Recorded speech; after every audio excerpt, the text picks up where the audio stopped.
छोटे छोटे बच्चे जो अस्पताल में एडमिट हैं, उनकी माएँ ये कह रही हैं कि क्या मेरे बच्चों को लौटाया जा सकता है। किसी की मौत को घंटा में बदलने वाले किसी भी विधायक की हमें जरूरत नहीं है। किसी की कोख सुनी होती रहेगी, किसी का मांग की सिंदूर उजड़ता रहेगा और विधायक साहब घंटा हो गए होगा यही कहते नजर आएंगे।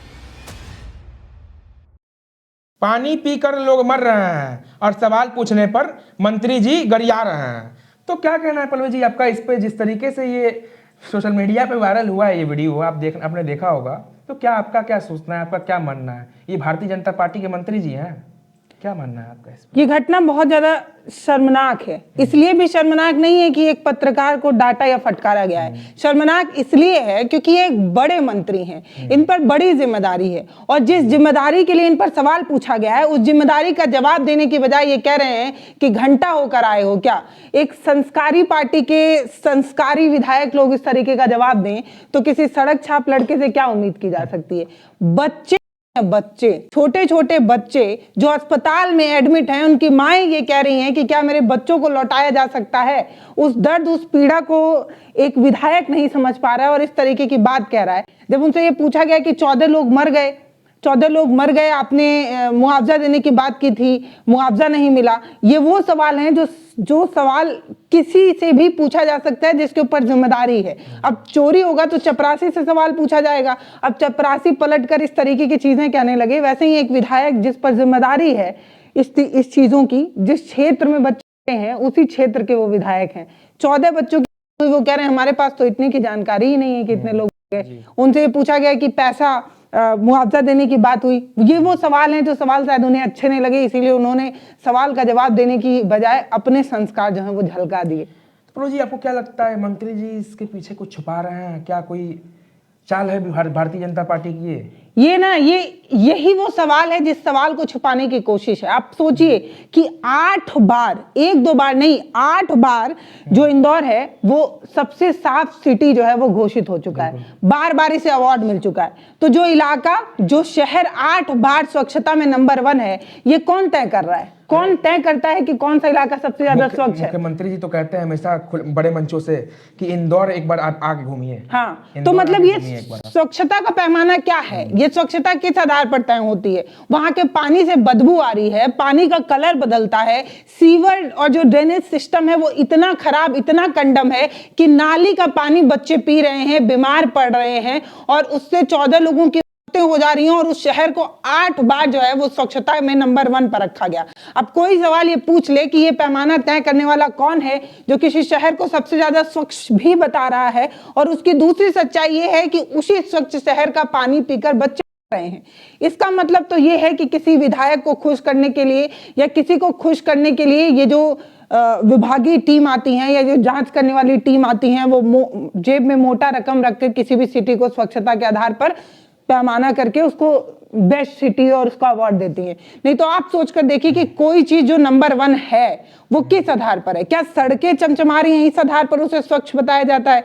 कोई भी शहर अगर स्वच्छता में नंबर 1 है तो वहां की नालियां बेहतर होंगी, वहां पर पानी बारिश का पानी बहने की अच्छी सिस्टम होगी, नालियां जाम नहीं होंगी। यही सब तो स्वच्छता का पैमाना होता है। बिल्कुल पल्लवी जी, जब भारत ने सबसे पहले कोरोना का वैक्सीन ढूंढ लिया तो उसके लिए ये चीज ढूंढना क्यों मुश्किल बनता जा रहा है? मौतों का आंकड़ा रियली बढ़ता ही जा रहा है, आप देख ही रही हैं। लेकिन दूषित पानी का जो इलाज है इससे कैसे मतलब प्रिवेंट करना, कैसे बचना है, कब साफ पानी, कब जाएगा वहां पे साफ पानी, लोग आस में डूबे हुए हैं। तो इसका तोड़ क्यों नहीं निकाल पा रही है सरकार? जब सबसे पहले उसने वैक्सीन ला के दे दिया भारत के लोगों के लिए, तो ये चीज इतना बड़ा मसला क्यों है उसके लिए? ये चीज इतना बड़ा मसला इसलिए क्योंकि इस चीज को ढूंढने से ना तो उनको वोट मिलने वाला है और ना इस चीजों से किसी को फर्क होने वाला है। कैलाश विजयवर्गीय पहली बार इस तरीके का बयान नहीं दिए हैं जिस पर चर्चा हो रही है। ऑस्ट्रेलिया की क्रिकेटर जो हैं वो भारत में खेलने आती हैं और उनके साथ छेड़छाड़ हो जाती है तो हमारे विधायक साहब, हमारे कैलाश जी बयान देते हैं कि लड़कियां बाहर निकलें तो एडमिनिस्ट्रेशन को बताकर बाहर निकलें, बाहर निकलेंगी तो छेड़ी ही जाएंगी। छोटे कपड़े पर भी इस तरीके का बयान दे चुके हैं कि जब छोटी कपड़े में लड़कियां जो है उनसे फोटो वगैरह लेने चली आती हैं तो वो उनको भगा देते हैं क्योंकि छोटे कपड़े में लड़कियां जो है वो उन्हें अच्छी नहीं लगती। वो लक्ष्मण रेखा का भी जिक्र कर देते हैं कि जब सीता जो है वो लक्ष्मण रेखा पार करके गई तो उसे रावण उठा गया। तो अगर लड़कियां लक्ष्मण रेखा क्रॉस करेंगी तो रावण तो उठा कर ले जाएगा।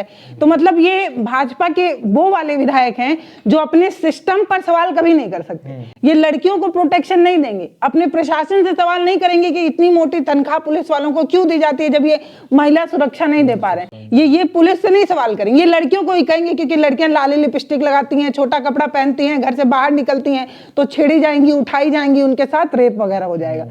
ये अपने प्रशासन को जिम्मेदार नहीं मानते। यही वो वजह है जिसकी वजह से ना इंदौर की उस जगह को कभी साफ करने की कोशिश हुई, ना उस नाली को कभी साफ करने की कोशिश हुई, क्योंकि उन्हें पता है कि किसी नाली किसी सड़क से वोट मिलने वाला नहीं है, और ना ही नाली के सफाई से कैलाश विजयवर्गीय को जाना जाएगा। उनको तो इस बात से जाना जाएगा कि राहुल प्रियंका को किस कर रहे हैं, एक भाई बहन प्यार कर रहे हैं, अपना प्यार इजहार कर रहे हैं, वो उस पर कमेंट करें।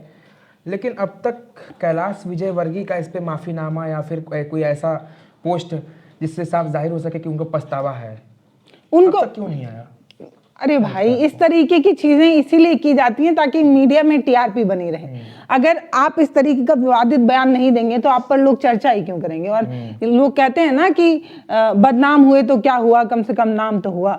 तो वही हाल है कैलाश विजयवर्गीय का। इस तरीके का वो बयान बार बार देते हैं, मतलब इस तरीके का वो विवादित बयान देने के लिए जाने ही जाते हैं। किसी भाई बहन के प्यार को, एक अपनी फीलिंग एक्सप्रेस करने को वो जो है वो गलत नजरिए से देख लेते हैं कि हमारे समाज में एक जवान बहन ही क्यों ना हो, उसको किस करने को वो गलत जस्टिफाई करते हैं, उसे गलत बोलते हैं। किसी महिला का छोटा कपड़ा देख लेते हैं, किसी लड़की का बाहर निकलना देख लेते हैं, वो जानबूझकर इस तरीके की चीजें करते हैं। तो आप विकास जी ये बात समझिए कि जो भागीरथपुर जो इलाका है ना, उसी क्षेत्र के वो विधायक हैं। वो सिर्फ विधायक नहीं है, वो नागरिक प्रशासन मंत्री भी है। उनका जिम्मेदारी है कि क्षेत्र में पानी मुहैया कराना, नालियों वगैरह की सफाई, मतलब ले लेकर उस क्षेत्र के मेंटेनेंस को देखना उनकी जिम्मेदारी है। अब अगर उनसे ये जिम्मेदारी का सवाल पूछा जाए, अगर ये वीडियो हम शूट कर रहे हैं, इसमें हम कुछ गलत तथ्य दे दें या कुछ गलत बोल जाएं, तो अगर हमसे ये सवाल पूछा जाए तो हम सवाल पूछने वाले को ही बोल दें कि घंटा हो गया होगा तुम मुझसे सवाल पूछ रहे हो। तो इसका मतलब ये होना है कि आप सवाल का जवाब देना नहीं चाहते और सामने वाले का मुंह बंद करना चाहते हैं। यही बात कैलाश विजयवर्गीय करने की कोशिश कर रहे थे। वो कैसे बताएं कि जिस प्रदेश को, जिस शहर को 8 बार स्वच्छता में नंबर 1 बनाया गया, उसी में नाली की इतनी बड़ी समस्या थी कि जो पानी, जो वाटर सप्लाई का पानी लोगों के घर में पहुंच रहा है, ऐसे छोटे छोटे बच्चे जो पानी पी रहे हैं, उसमें नाली का पानी आ रहा था। अब जब ये सवाल पूछा जाएगा तो पूछा जाएगा ना कि आखिर ड्रेनेज सिस्टम बर्बाद हुआ, अगर नाली का पानी उस पीने के पाइपलाइन तक पहुंचा तो उसके लिए जो नगर निगम है वो क्यों काम नहीं कर रहा था। अगर इलाके के लोगों का ये कहना है कि काफी दिनों से वो इस प्रॉब्लम को लेकर परेशान थे और बहुत बार शिकायत भी की गई लेकिन कोई नहीं सुना। तो सबसे स्वच्छ सिटी में नाली का पानी मुहैया कराया जा रहा है, नाली का पानी लोग पी रहे हैं, और ये सवाल अगर कोई पूछ दे, कोई पत्रकार अगर ढंग से ईमानदारी वाली पत्रकारिता कर दे, बस तलवा ना चाटता हो, तो इन्हें इतना बुरा लग जाता है कि ये फटकार लगा देते हैं। अब क्यों नहीं काम कर रहा है मोदी जी का भारत स्वच्छ मिशन?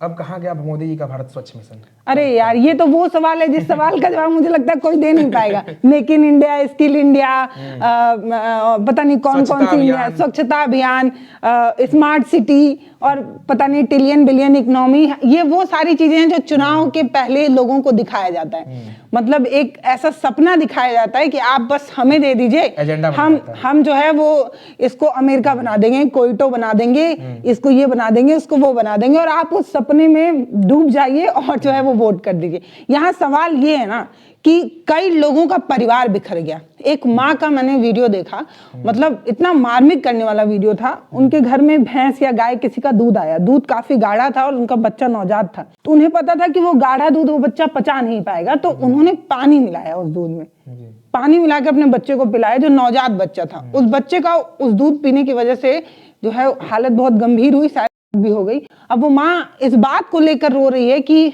प्रकृति ने उसके साथ इतना अन्याय किया कि वो अपना जो है ब्रेस्ट मिल्क उस बच्चे को नहीं पिला पाई। इतना उसको बुरा लग रहा था कि मतलब काश वो वैसे ही दूध पिला दी होती, फूड पॉइजनिंग ही होता, कम से कम मरा तो ना होता बच्चा। तो एक माँ की वो पीड़ा, जो उसका जो रोदन था, उसके जो रोने वाली वीडियो थी ना, वो एक सवाल पूछ रही थी। सवाल ये पूछ रही थी कि जितने परिवार के लोग बिखर गए, जितनी जिंदगियां खत्म हो गई, उसके लिए जिम्मेदार किसको ठहराया जाए। अब जब ये बात कैलाश विजयवर्गीय से पूछा जाएगा तो वो अपने विभाग के लोगों से सवाल नहीं पूछ पाएंगे। ये ना तो किसी नगर निगम के अधिकारी को, ना जिम्मेदार को फटकार लगाने की बजाय वो अगर ये बयान दे कि मतलब घंटा हो गए हो का, घंटा हो के आए हो क्या, ये चीजें कहीं ना कहीं बहुत ज्यादा शर्मनाक हैं। और हमें इस बात समझनी होगी कि हम किसी भी विधायक, मंत्री, नेता को चुनते इसलिए हैं ताकि वो हमारी बात सुन सके, वो हमारी पीड़ा सुन सके, वो हमारा दुख सुन सके। किसी की मौत को घंटा में बदलने वाले किसी भी विधायक की हमें जरूरत नहीं है, कम से कम वो भी उस परिस्थिति में जब 19 लोगों की मौत हो गई हो, वेंटिलेटर पर बच्चे जो है, नवजात बच्चे लड़ रहे हों, कोई माँ सिर्फ इसलिए जो है वो तड़प रही हो क्योंकि किसी विभाग के किसी अधिकारी ने ठीक से काम नहीं किया, इसलिए उसकी कोख सुनी हो गई। इससे ज्यादा और शर्म की बात कुछ हो नहीं सकती। जिम्मेदार लोगों को अपनी जिम्मेदारियां समझनी होगी, और जब तक वो अपनी जिम्मेदारी नहीं समझेंगे तब तक हर परिवार का दीपक जो है वो बुझता रहेगा, किसी की कोख सुनी होती रहेगी, किसी का मांग की सिंदूर उजड़ता रहेगा, और विधायक साहब घंटा हो गए हो का यही कहते नजर आएंगे। ये जो तस्वीरें, जो वीडियो, जो सवाल प्रशासन और अधिकारियों से पूछे जा रहे हैं, ये सवाल सिर्फ इसलिए नहीं है कि किसी क्षेत्र में, किसी इलाके में गंदा पानी पीने से लोगों की मौत हुई है। ये सवाल इसलिए भी ज्यादा जरूरी है ना क्योंकि बार बार कहे जाने पर कोई अधिकारी नहीं सुन रहा है, कोई जिम्मेदार अपनी जिम्मेदारी नहीं निभा रहा है, इसलिए कि किसी की कोख सुनी हो रही है। इससे ज्यादा और बुरा कुछ नहीं हो सकता है।